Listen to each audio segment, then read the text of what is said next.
maid's daughter saved a billionaire's son from a raging school fire. She risked everything. But when the smoke cleared, his father's reaction stunned everyone. At Davenport Academy, where marble hallways and money masked every flaw, disaster struck in the most unexpected way. "It's nothing," someone muttered. "Just another false alarm." But it wasn't. Within minutes, smoke swallowed the West Wing. Students poured out into the perfect blue sky, everyone except one, Ethan Davenport, the 17-year-old son of billionaire Richard Davenport. In the chaos, he was left behind, trapped as the fire closed in. The only person who noticed was the maid's daughter, Abigail Foster, the quiet girl no one was supposed to see.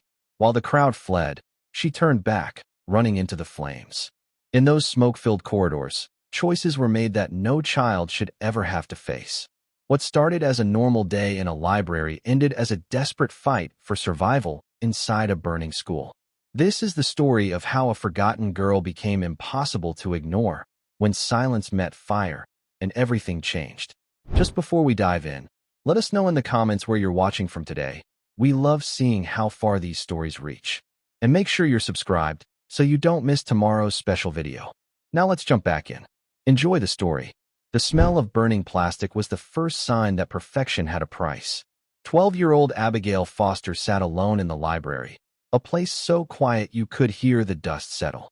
Outside these hallowed walls, a boy's future was about to be decided not by his father's wealth, but by the forgotten lessons of a long-dead soldier.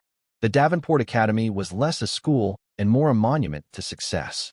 Its marble hallways gleamed under recessed lighting. The air itself seemed filtered, smelling faintly of lemon polish and ambition. Every student who walked these corridors was the child of someone important.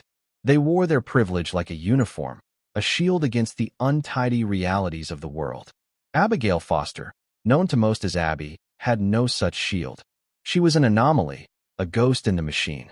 Her uniform was the simple, clean dress her mother insisted she wear. Her presence was tolerated for one reason only. Her mother, Carol Foster, was the head housekeeper. While the children of Titans learned about stock portfolios and hostile takeovers, Carol moved through the academy with quiet efficiency. She erased the smudges of privilege from glass doors and wiped the dust from books that were rarely opened. And Abby, after her own school day ended at the public middle school across town, would come here. She would find a forgotten corner in the cavernous library and do her homework until her mother's shift was over. She was instructed to be invisible, and most days, she succeeded. Today, she wasn't doing homework. She held a small, worn book in her lap. It was a leather-bound journal, its corners frayed and its pages the color of old ivory.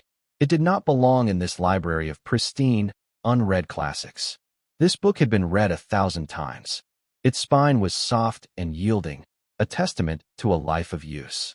It was the journal of her great-grandfather, Sergeant Michael O'Connell. He had fought in a war long before she was born, in a muddy, faraway place. The journal wasn't about battles or medals. It was about seeing.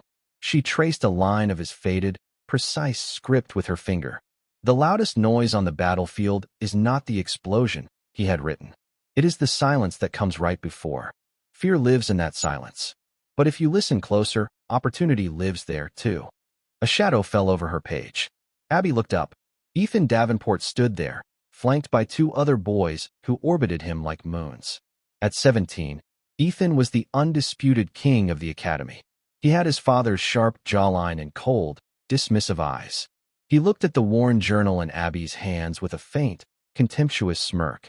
"Is that a book or a placemat?" Ethan asked. His friends snickered on cue. Abby felt a familiar flush of heat on her cheeks. She closed the journal gently, as if shielding it from his gaze. "It's a book," she said, her voice barely a whisper. "Whatever it is, you're in my seat," Ethan said. He didn't mean the specific chair she occupied. He meant the library, the school, the world. Abby gathered her things without a word. Her mother's first rule was simple: never cause trouble. Especially not with him. Ethan was the son of Richard Davenport, the man who owned this school, the building, and perhaps the very air within it. Arguing with Ethan was like arguing with a hurricane. You just got out of the way. As she moved to a less comfortable chair in the corner, she watched him. He wasn't a simple bully. She had seen him in moments when he thought no one was looking. She saw the tension in his shoulders, The way he constantly checked his phone as if waiting for a verdict. His father's approval was a currency he was perpetually trying to earn, and it was always in short supply. Today seemed worse than usual. He slumped into the chair she had vacated, pulled out his phone, and his face hardened. He was staring at an email. An academic alert. Physics. Grade F. Ethan's friends saw the look on his face and shuffled away, sensing the shift in the weather. He was alone now, stewing in a silent fury. He ran a hand through his perfectly styled hair, his knuckles white. Abby knew that look. It wasn't the anger of a boy who failed a test. It was the fear of a boy who had to report that failure to a man like Richard Davenport. It was then that she smelled it. A faint, unnatural scent. It wasn't the floor polish or the old paper of the books. It was sharp, acrid, like a toy left too close to a heater. She looked around. No one else seemed to notice. The librarian was typing, her face illuminated by her computer screen. A few other students were lost in their own worlds, headphones on, eyes on their laptops. Abby wrinkled her nose. The smell was growing stronger. It was the smell of wrongness. Her great-grandfather's words echoed in her mind. Trouble rarely announces itself with a trumpet. It whispers. You must learn to listen for the whisper. She stood up and walked quietly toward the library's main doors. In the gleaming hallway, the smell was more pronounced. She followed it, her sneakers silent on the polished marble. The scent led her away from the main concourse, toward the academy's older, less used west wing. This part of the building was a relic. It housed old music rooms and dusty archives. It was scheduled for renovation next year, a project Richard Davenport kept postponing. An unnecessary expense, he'd called it.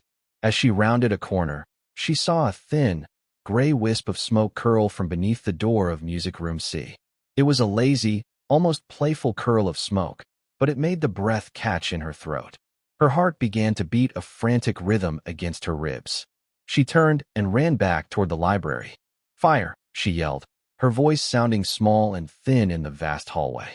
The librarian looked up, her expression one of annoyance, not alarm. Young lady, there is no shouting in the library. But there's smoke, Abby insisted, pointing down the hall. In the west wing. The librarian sighed, a sound of profound weariness. It's the third time this month. The wiring in that wing is faulty. It trips the sensors. Maintenance has been notified. She turned back to her screen, dismissing the whisper of trouble as a known, manageable annoyance. Abby stood frozen. This felt different. The smell wasn't just electrical. It was thicker now, hotter. Just then, the fire alarm chirped. It was a pathetic, half-hearted sound, not the deafening shriek it was supposed to be. It beeped once, twice, and then fell silent. A collective groan went through the library. Another false alarm. No one moved. But Abby's senses were screaming. The air was changing. It was growing heavier, warmer. She looked back down the long, empty corridor toward the west wing. A flicker of orange light danced under the door of the music room. It wasn't a faulty sensor. It was real. Suddenly, a new sound cut through the quiet hum of the academy. It was a deep, hungry whoosh, like a giant beast taking its first breath. The lights in the hallway flickered and died, plunging the corridor into a dim, eerie twilight lit only by the emergency signs. Panic, a cold and contagious thing, finally erupted. Students began to shout. Chairs scraped against the floor. The stampede began. Abby was swept up in the tide of bodies flooding toward the main entrance. The air filled with screams and the smell of fear. She was pushed and shoved, a small boat in a violent sea. She made it outside onto the manicured lawn, gasping for the clean, cool air. The crowd of students and teachers huddled together, their faces pale with shock, their eyes fixed on the west wing. The smoke was no longer a wisp. It was a thick, black pillar, churning into the perfect blue sky. Flames, bright and savage, were now licking at the windows of the second floor. She scanned the crowd, her heart pounding. She saw the librarian, her face a mask of horror. She saw Ethan's friends, their usual arrogance replaced by a raw, naked fear. But she didn't see Ethan. She remembered the look on his face in the library. The fury, the fear. He wouldn't have followed the crowd. He would have gone somewhere to be alone, to escape, to hide. Abby's mind raced. Where would he go? The West Wing. The old, forgotten part of the school. A place to be invisible. She remembered seeing him storm out of the library just before the alarm had failed, his face like a thundercloud. He had turned left, toward the west wing, toward the fire. No one else knew. No one else had seen him. In the chaos, he was just one student, unaccounted for. They wouldn't realize he was missing for precious, life-altering minutes. He was in there, trapped. Her mother's voice was a frantic mantra in her head. Stay safe. Don't cause trouble. Stay out of the way. But her great-grandfather's voice was a deeper, calmer current. In a moment of crisis, there are two kinds of people: those who run away from the fire, and those who run toward the chaos to find who is left behind. The choice you make defines you. The crowd was a wall of backs, all facing away from the burning building. Sirens wailed in the distance, still too far away. Abby looked at the panicked faces around her, then back at the school.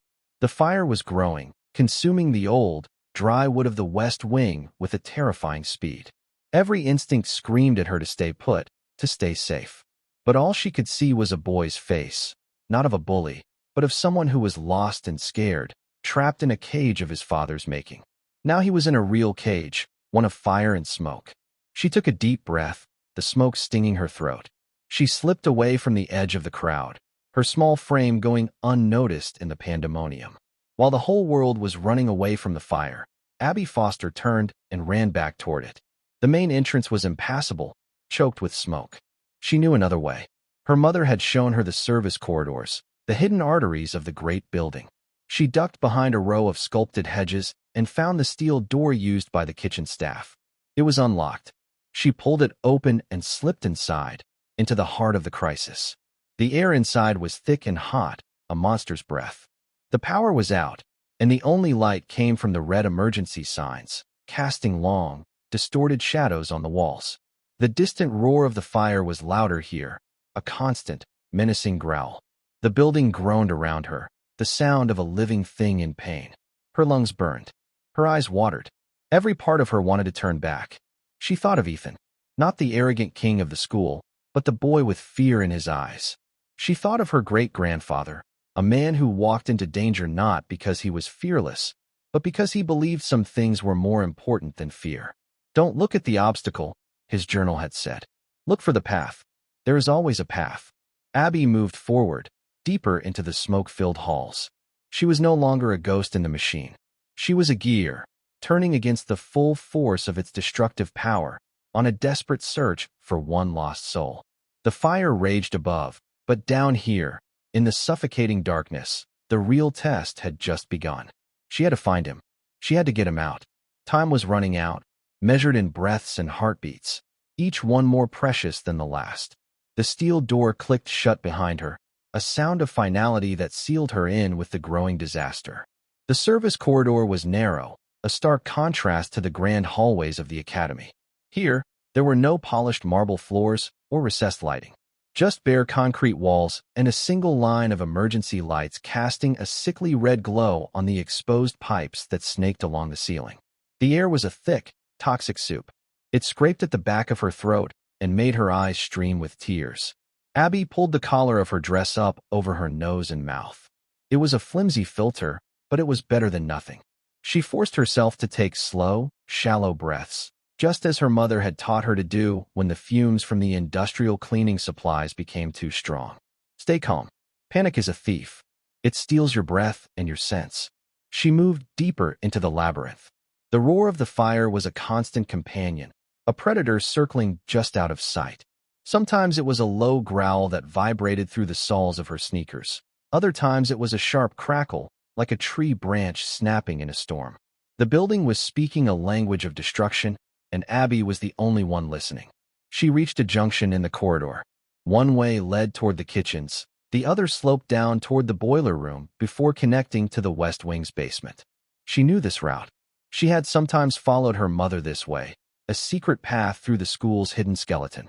She took the path toward the West Wing. The air grew hotter with every step. The red emergency lights became less reliable, flickering as if struggling to hold on to life. A memory surfaced, unbidden. Her great-grandfather's journal, a passage she had read just last night. In the dark, you have two choices. You can curse the blackness, or you can become a creature of the night. You can learn to see with your hands, to hear with your skin. Your body knows the way. You just have to trust it. She reached out, her fingers trailing along the cool, rough concrete of the wall. This became her guide. The wall was her map in the growing darkness. She kept one hand on it at all times, a lifeline in the suffocating gloom. The smoke was thicker here, a living entity that coiled around her ankles and swirled in front of her face. She began to cough, a series of dry, racking heaves that shook her small frame. Fear, cold and sharp, pricked at the edges of her resolve. It would be so easy to turn back, so easy to run back to the clean air and the blue sky. But the image of Ethan's face, pale and strained in the library, was burned into her mind. He was in here somewhere. Alone. She pushed forward. The corridor opened into the basement of the West Wing. The roar of the fire was directly above her now. The ceiling shuddered. A fine layer of dust and ash rained down, coating her blonde hair in a film of gray. She could see the base of a staircase through the smoky haze, leading up into the inferno. It was the only way to the music rooms. Taking a deep breath that was more smoke than air, she started to climb. The heat intensified with each step, pressing in on her from all sides. The ornate wooden banister was hot to the touch. Halfway up, a section of the ceiling groaned, buckled, and then collapsed onto the landing just ahead of her. A shower of sparks and burning debris rained down, blocking her path. Abby scrambled back, her heart leaping into her throat. Trapped. The thought was a sudden, cold terror. The fire was above her, and now it was in front of her. She looked back down the stairs, but the smoke was a boiling, impenetrable wall. She was cut off. Panic began its insidious work, constricting her chest, shortening her breath. Her vision swam. This is it. I'm going to die here. Then, another voice cut through the noise in her head. A calm, steady voice from the pages of the journal. Fear is a liar. It tells you there is no way out. But fear is not the architect of the world. It did not build the walls. It cannot predict the path. Look again. Always look again. Abby forced her eyes open, blinking against the sting of the smoke. She looked at the pile of burning rubble. It was a wall of fire, yes. But to the side, near the wall, there was a gap. A small one, barely wide enough for a child to squeeze through. The plaster on the wall beside it was cracked and peeling from the heat. It was a chance. A terrible, dangerous chance. She didn't hesitate. She crawled on her hands and knees, the floor hot beneath her palms. The heat from the debris was intense, a physical blow. She squeezed through the gap, her dress snagging on a piece of exposed metal. She heard it rip. A piece of hot plaster fell, grazing her shoulder. She cried out, a sharp yelp of pain, but she kept moving. She was through. She stood up, shaking, on the other side. The fire was all around her now. The hallway was a tunnel of smoke and orange light. The wallpaper was peeling off in blackened strips. The portraits of long-dead headmasters stared at her with blistered, accusing eyes. She was in the heart of the beast. "Ethan!" she screamed, her voice raw. "Ethan, are you here?" Only the roar of the fire answered. She checked the first door. Music room A. The door was warped from the heat and wouldn't budge. The second door, music room B, was already gone, and the room beyond it was a furnace of orange and black. She ran to the last door. Music room C. The door was closed. A thin line of smoke seeped from under it, but it was less than the others. She grabbed the brass doorknob. It was searing hot. She recoiled, snatching her hand back with a cry. She pulled the sleeve of her dress down over her hand and tried again. The latch was stiff. She put her shoulder into it, pushing with all her might. The door creaked, groaned, and then burst open.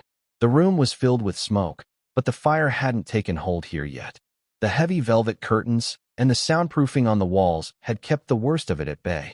For now, through the haze, she saw a figure huddled in the far corner, by the window.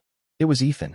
He was on the floor, his back against the wall, his knees pulled up to his chest. He wasn't hiding. He was trapped. A heavy wooden beam from the ceiling had fallen, pinning his leg to the floor. His face was pale, streaked with soot, his eyes wide with a terror that went beyond anything she had ever seen. The king of Davenport Academy was gone. In his place was just a boy, scared and alone, waiting to die. "Ethan!" she yelled, rushing to his side. He looked up, his eyes struggling to focus. "Abby," he croaked, his voice a dry rasp. "What are you doing here? You have to get out." "I'm not leaving you," she said, her voice firm, surprising even herself. She knelt and examined his leg. The beam was massive, an old, solid piece of oak. His leg was trapped beneath it at an awkward angle. She tried to push the beam, but it was like trying to move a mountain. It didn't budge an inch. "It's no use," Ethan said, his voice flat with despair. "It's broken. My leg. I felt it snap." He coughed, a deep, rattling sound. "You need to go? Save yourself." Abby looked around the room, her mind racing. The fire was growing louder, a constant, hungry drumbeat. The smoke was getting thicker, stealing the air from their lungs. They had minutes, at best. She saw the heavy, floor-to-ceiling velvet curtains. She saw the grand piano in the center of the room. She saw the sturdy metal music stands. "Never see a thing for what it is," her great-grandfather had written. "See it for what it can be. A rock can be a weapon. A rope can be a ladder. A piano can be a lever." "The piano. The piano," she said, her eyes lighting up with a desperate idea. "We can use the piano." Ethan stared at her as if she were insane. "What are you talking about? We need to lift this beam." "We will," she said. She ran to one of the heavy metal music stands. It was cast iron, solid and heavy. She dragged it over to the beam. "Help me." Together, they wedged the base of the music stand under the edge of the fallen beam. It was a makeshift fulcrum. Now they needed a lever. Abby ran to the window. The heavy velvet curtains hung from a thick, solid brass rod. She pulled at the fabric, tearing it away until the rod was exposed. It was held in place by two heavy brackets. She climbed onto the windowsill and kicked at the first bracket. It was screwed into the old plaster wall. The wood around it was hot and brittle. On her third kick, the screws ripped free. The one end of the rod sagged. She moved to the other bracket and did the same. The heavy brass rod crashed to the floor with a clang that was barely audible over the roar of the fire. It was heavy, but together they could handle it. She and Ethan dragged the rod across the room. They slid one end over the music stand and worked the other end under the heavy oak beam. It was a crude, desperate machine. A lever and a fulcrum. "Okay," Abby panted, her lungs screaming for air. "When I say 3, we push down. All our weight." Ethan looked at her, his eyes full of a dawning, incredulous respect. He nodded, his jaw set. "1," Abby said. The fire breached the door, and a wave of superheated air washed over them. 2. A section of the ceiling collapsed in the far corner of the room, showering them with sparks. 3. They threw all their weight onto the end of the brass rod. For a heart-stopping second, nothing happened. The oak beam was immense, a dead weight of centuries-old wood. Then, with a groan of protesting metal and splintering wood, the beam lifted. It rose only a few inches, but it was enough. "Now," Abby screamed, "pull your leg out." Now, with a guttural cry of pain, Ethan wrenched his leg free. The moment he was clear, they released their hold on the rod. The massive beam crashed back down to the floor, shaking the entire room. Ethan tried to stand, but his leg buckled beneath him. The pain was blinding. Abby didn't hesitate. She threw his arm over her shoulders, taking his weight. He was much bigger than her, and the effort was immense. She staggered, but she did not fall. "We have to go," she said, her voice tight with urgency. "This way."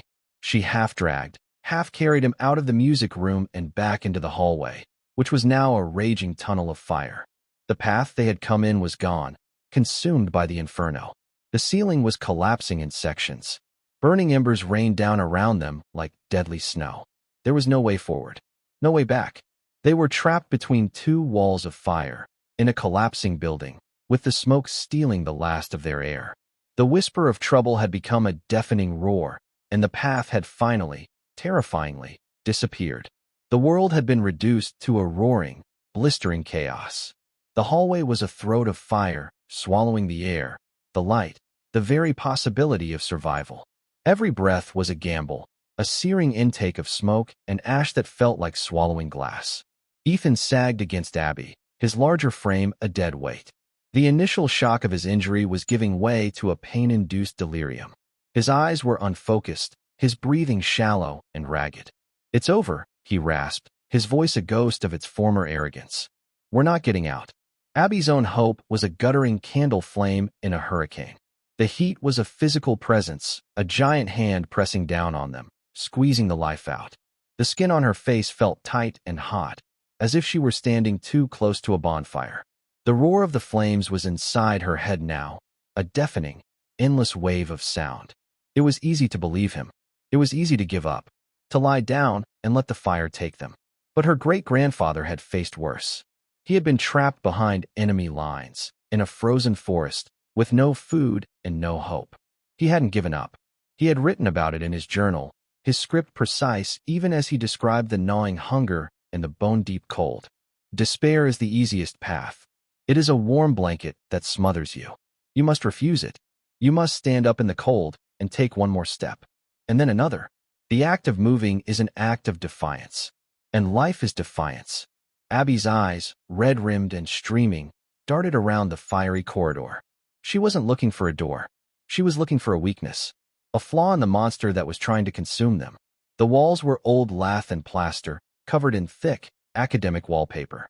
To her right, the wall bowed inward, the plaster cracking and falling away in superheated chunks. Behind it, she saw a dark void. It was the space between the walls, the service cavity that held the building's old wiring and plumbing. An unmapped, forgotten space. It wasn't a path. It was a hole, a crawl space, a tomb. But it was also a way through. The wall, she gasped, pointing. We can go through the wall.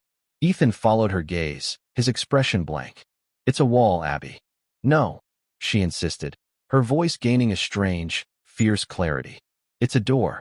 She dragged him toward the weakened section of the wall. The heat radiating from it was immense. She braced herself and kicked at the plaster. It crumbled, hot and dusty, revealing the wooden laths beneath.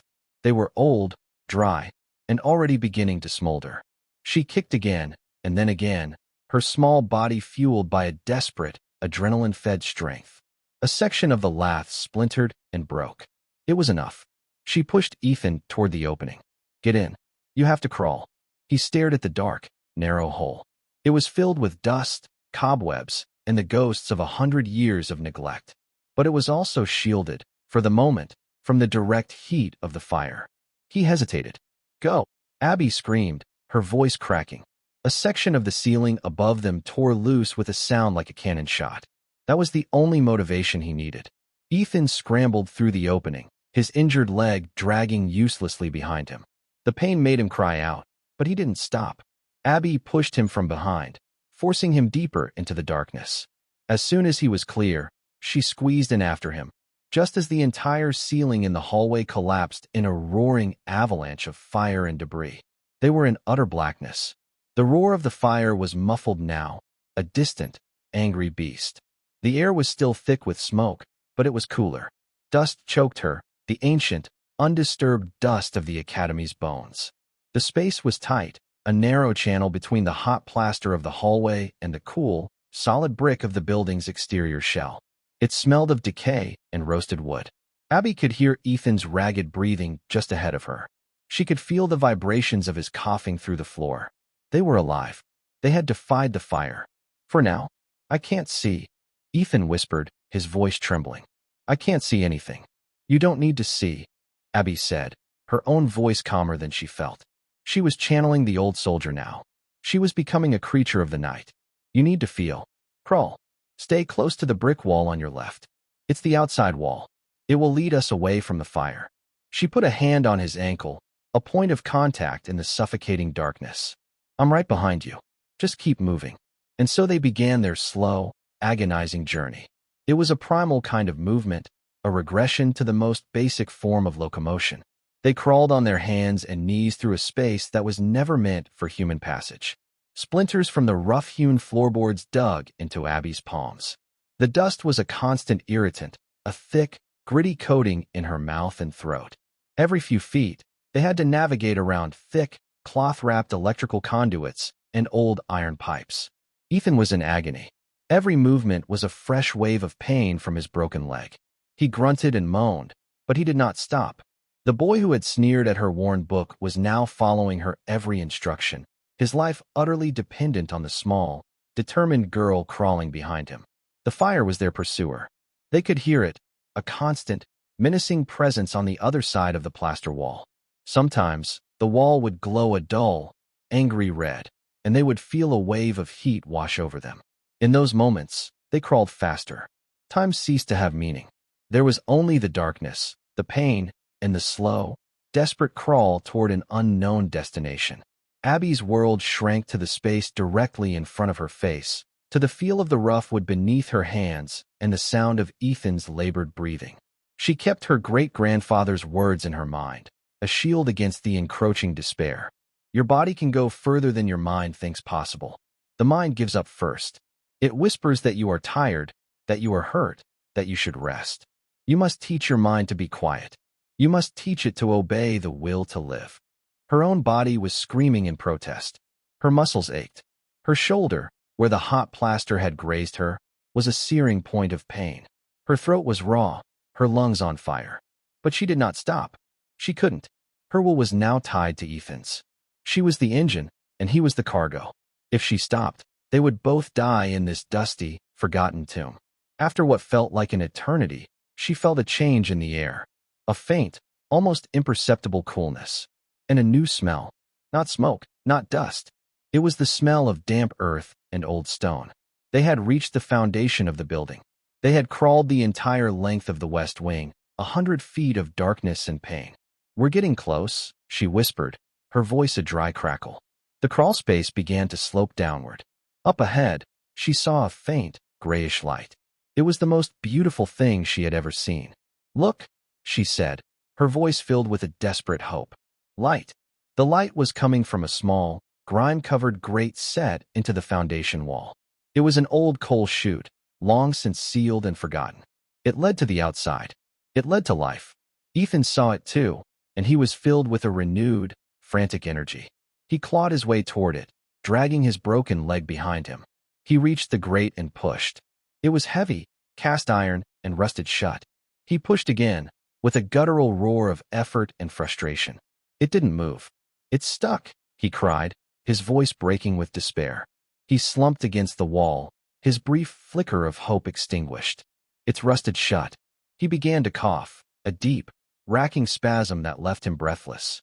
Abby crawled up beside him. She examined the grate. He was right. It was fused to its frame by decades of rust and neglect. They were so close. They could hear the distant, muffled sound of sirens. They could smell the clean, smoke-free air on the other side. They were looking at the world through a dirty, barred window they could not open. It was the cruelest kind of trap. Hope, followed by absolute failure. Abby felt a wave of dizziness. The smoke, the exertion, the lack of oxygen, it was all catching up to her. Her vision began to tunnel. The edges of her consciousness grew fuzzy. This was it. They had made it all this way, only to die at the very edge of salvation. As she slumped against the cool stone of the foundation, her hand brushed against something hard and metallic. It was a pipe, an old, iron water pipe that ran along the base of the wall. And on the pipe, there was a valve wheel, coated in rust, but solid. Her mind, foggy with exhaustion, latched onto it. A wheel, a tool. Never see a thing for what it is. See it for what it can be. She didn't have the strength to turn the wheel, but she didn't need to. Her great-grandfather's words came back to her, a final, crucial piece of wisdom from a long-dead soldier. Sometimes, the most direct solution is not about force. It is about changing the conditions. You cannot break a frozen lock, but if you can melt the ice. She didn't have fire, but she had water. "The pipe?" she whispered, her voice so faint it was barely a sound. "The valve." She gripped the rusted wheel with both hands. It was cold and unyielding. She closed her eyes and poured every last ounce of her remaining strength into one, final, desperate act. She pulled. Her muscles screamed. Black spots danced in her vision. The world tilted on its axis. But she did not let go. There was a groaning, protesting screech of metal on metal. The valve, frozen for half a century, moved. It turned a quarter of an inch. And then another. Deep within the wall, there was a shudder. A low gurgle. The old pipe, which had been dry for decades, was suddenly charged with a sudden, violent pressure. It buckled, groaned, and then, right at the joint where it met the exterior wall, it burst. A torrent of cold, rusty water erupted into the crawl space. It wasn't a leak, it was a deluge. It blasted against the foundation wall, hitting the rusted grate with the force of a fire hose. The shock of the cold water on the hot, brittle metal was too much. With a sharp crack, the rusted hinges of the grate shattered. The heavy iron door flew open, and a rectangle of glorious, beautiful daylight flooded the dark space. They were out. Or at least, the way was out. The crawl space was rapidly filling with water. Abby grabbed Ethan, pulling him toward the opening. He was dazed, his body limp. She shoved him through the hole, and he tumbled out onto a muddy patch of overgrown grass behind the school. Abby crawled out after him, gasping, choking, and blinking against the sudden, painful brightness of the sun. She lay on her back, her chest heaving, her body screaming with 1,000 different kinds of pain. The sky above her was a perfect, brilliant blue, streaked with the angry black smoke that was still pouring from the ruins of the West Wing. She could hear shouting, the roar of fire engines, the frantic symphony of a disaster in full swing. But for a moment, all that mattered was the feel of the cool, damp earth beneath her and the taste of clean, fresh air in her lungs. She had done it. She had walked through the fire and come out the other side. She had brought the king of Davenport Academy with her. And in doing so, she had changed everything. For a few precious seconds, there was only the sky and the air. Then the world came rushing back in a cacophony of sound and motion. A firefighter in full gear was the first to reach them, his face a mixture of astonishment and relief behind his oxygen mask. He shouted something into his radio, his voice muffled and urgent. Almost immediately, they were surrounded. Paramedics, their faces grim and focused, descended with a stretcher and a flurry of medical equipment. They swarmed around Ethan, their movements a practiced, efficient ballet. Questions were fired at him. Can you hear me? What's your name? Where does it hurt? He tried to answer, but his words were lost in a fit of coughing. One of the paramedics gently placed an oxygen mask over his face. Another began cutting away his soot-covered pant leg to assess the damage to his leg. Through the haze of his pain, Ethan's eyes searched for Abby. He found her. She was being helped to her feet by a female paramedic who was trying to wrap a thick wool blanket around her shivering shoulders. He reached a hand out toward her, a silent, desperate gesture of connection. Abby saw it. She took a step toward him, but the paramedic gently held her back. Let's give them some room, sweetie. We need to take a look at you, too. The world began to spin in slow motion. Abby felt a strange sense of detachment, as if she were watching a movie of her own life. She was aware of the paramedic checking her pulse, shining a little light in her eyes, asking her questions she couldn't quite process. Her mind was a fog of smoke and exhaustion. All she could hear was the roar of the fire, a sound that seemed to be permanently etched into her memory. Then, a new sound cut through the chaos. The sharp, imperious blast of a car horn.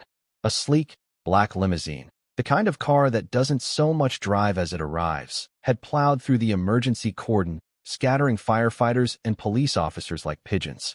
It screeched to a halt on the manicured lawn, leaving deep, angry ruts in the perfect grass. The driver's door opened, and a man in a chauffeur's uniform scurried out. He ran to the rear door and opened it with a practiced, deferential flourish. Richard Davenport emerged. He was exactly as Abby had always pictured him. Tall, impeccably dressed in a tailored suit that probably cost more than her mother earned in a year, his silver hair perfectly coiffed. He moved with an aura of absolute command, his face a mask of cold fury. He didn't look at the burning building, a multi-million-dollar asset that was currently going up in smoke. He didn't look at the frantic efforts of the fire crews. His eyes, cold and gray like a winter sea, scanned the crowd of evacuated students and staff until they found their target. The paramedics, the stretcher, and the boy lying on it. He strode toward the scene, his expensive leather shoes sinking into the soft, wet grass. He moved with the predatory grace of a shark, and the crowd of emergency personnel seemed to part before him instinctively. He stopped beside the stretcher and looked down at his son. It was not the look of a concerned father. It was the look of an engineer assessing a piece of damaged machinery. "What is the extent of the damage?" he asked, his voice low and devoid of emotion. He was speaking not to Ethan, but to the paramedic who was carefully splinting his leg. The paramedic, a man in his 50s with a kind, weathered face, looked up, momentarily taken aback by the man's cold demeanor. "He has a compound fracture of the tibia and fibula," he said, his voice clipped and professional. "Severe smoke inhalation, and some second-degree burns on his hands and arms. We need to get him to the hospital immediately." Richard Davenport's gaze flickered over Ethan's burns, his broken leg, the oxygen mask on his face. He didn't say, "Will he be okay?" He didn't say, "Thank God he's alive." He looked at his son, his heir, the future of the Davenport Empire, and he said one word. A word that dripped with a terrifying, Arctic contempt. How? Ethan, who had been watching his father with a kind of desperate, pleading hope in his eyes, flinched as if he had been struck. He pulled the oxygen mask away from his face. "Dad, the fire." "The fire did not break your leg," Richard said, his voice slicing through the air like a shard of glass. "This is a failure, an unacceptable failure of judgment. You were supposed to be in the library, studying for your physics midterm. Instead, you are found in a part of the building that has been off limits for months, with a self-inflicted injury. Explain yourself." The paramedics and firefighters exchanged shocked, disbelieving glances. They were witnessing a level of cruelty that was more shocking than the fire itself. "It wasn't his fault," a small voice said. Richard Davenport turned. For the first time, he seemed to notice the small, soot-covered girl standing beside the ambulance, wrapped in a gray blanket. He looked at her with a blank, dismissive expression, as if she were a piece of stray litter that had blown onto his property. "Who is this?" he asked, his question directed at the air itself. It was the female paramedic who answered. "This is the girl who saved him, sir. She pulled him out." Richard's gaze settled on Abby. He scrutinized her from head to toe, his eyes lingering on her torn and dirty dress, her bare feet, her face streaked with soot and tears. There was no gratitude in his expression, no admiration, only a cold, calculating assessment. He saw not a hero, but a complication, a loose thread in his perfectly woven world. "You are Carol's daughter," he stated. It wasn't a question. He had a file in his head for everyone who worked for him, a mental ledger of assets and liabilities. Abby, he had always classified as a non-entity, a silent, peripheral part of the housekeeping staff. Abby swallowed, her throat dry and raw. "The ceiling fell," she said, her voice quiet but steady. "A beam trapped his leg. He would have died if I hadn't found him." Richard's eyes narrowed. He looked from Abby to his son and back again. He was processing the information, not as a story of heroism, but as a series of inconvenient data points. His son, the heir to $1 billion fortune, had been saved by the housekeeper's daughter. It was a narrative he could not control. It was messy. It was unseemly. "I see," he said, his voice dangerously soft. He turned his attention back to Ethan. "So, not only did you disobey my direct instructions, not only did you fail your physics exam, you also demonstrated a level of incompetence so profound that you had to be rescued by a child." Each word was a carefully aimed blow. Ethan, already broken and in pain, seemed to shrink on the stretcher. The hope in his eyes died, replaced by a familiar, soul-crushing shame. Abby felt a surge of something she had never felt before. It wasn't fear. It was anger. A hot, righteous anger that burned away the last of her exhaustion. "He was trapped," she said, her voice louder now. "Anyone would have been trapped. It wasn't his fault." Richard Davenport turned his full, icy attention on her. "You will be silent," he said, his voice dropping to a near whisper that was more menacing than any shout. "You are the help. You do not speak unless spoken to." Just then, another figure broke through the crowd. It was Carol Foster, Abby's mother. Her face was pale with terror, her eyes wide and frantic.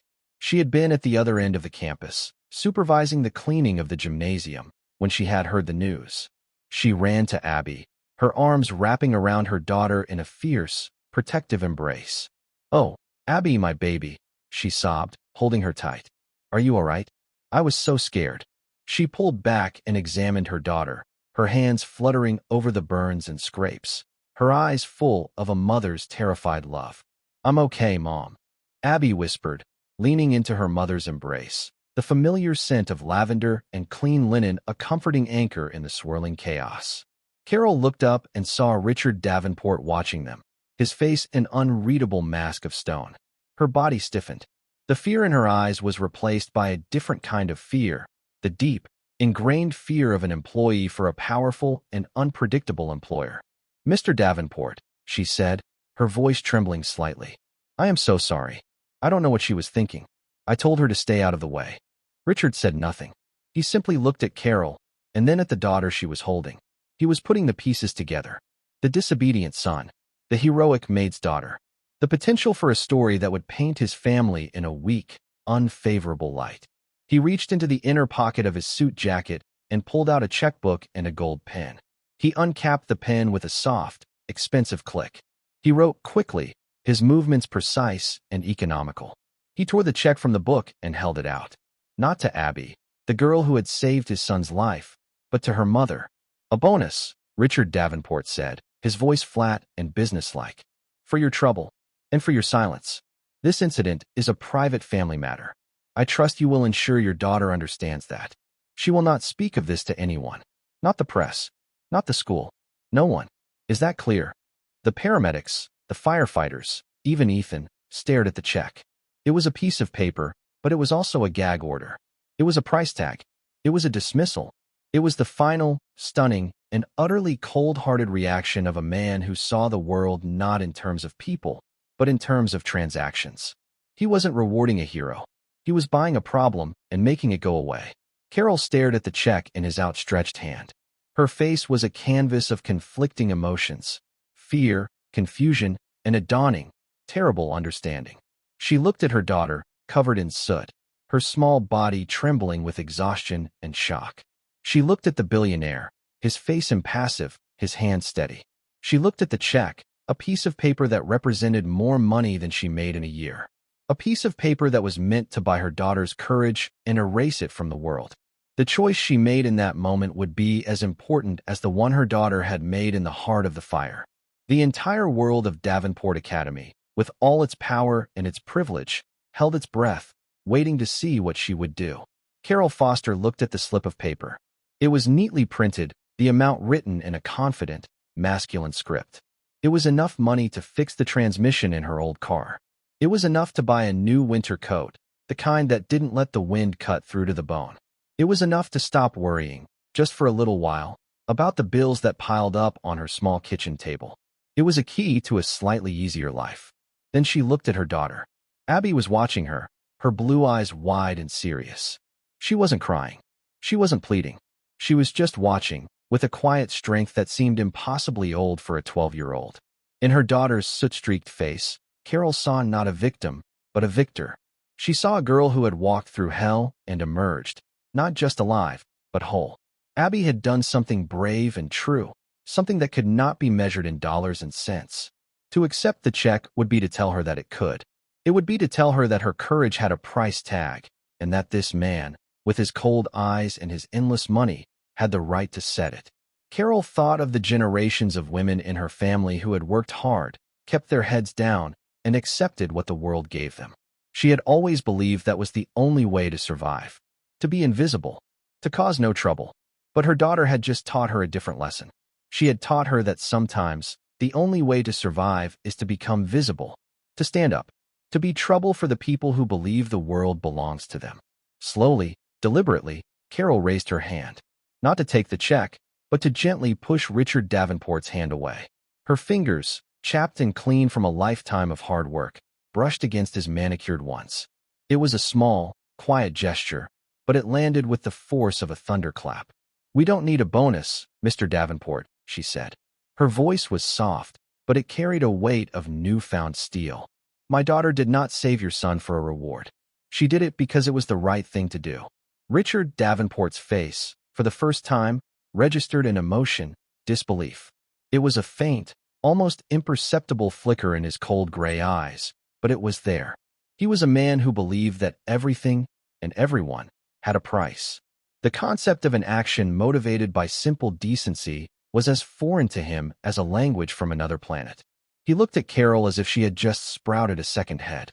"I believe you misunderstand the situation," he said, his voice dangerously low. "This is not a negotiation." "No, sir.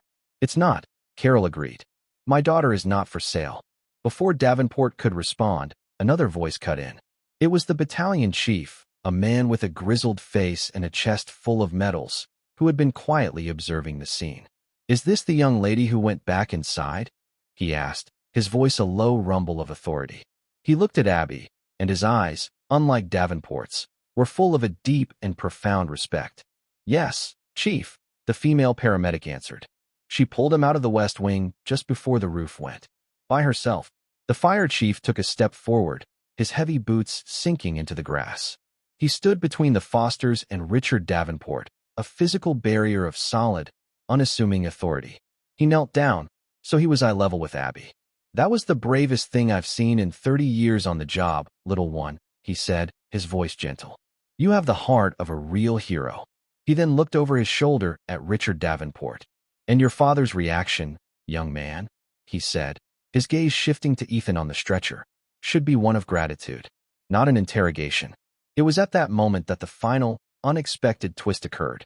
Ethan, who had been lying on the stretcher, a silent and shamed observer, pushed himself up onto his elbows. The pain from his leg was immense, but the pain in his soul was greater. "He's not a hero," Ethan said, his voice hoarse but clear. He looked directly at the fire chief, but his words were meant for his father. "My great-uncle, the one the library is named after. He wasn't a hero." Richard Davenport's face hardened into a mask of pure fury. "Ethan, be silent." "No," Ethan said, shaking his head. "You name the whole Davenport wing after him. You tell everyone he died in the war, a hero saving his men. It's a lie."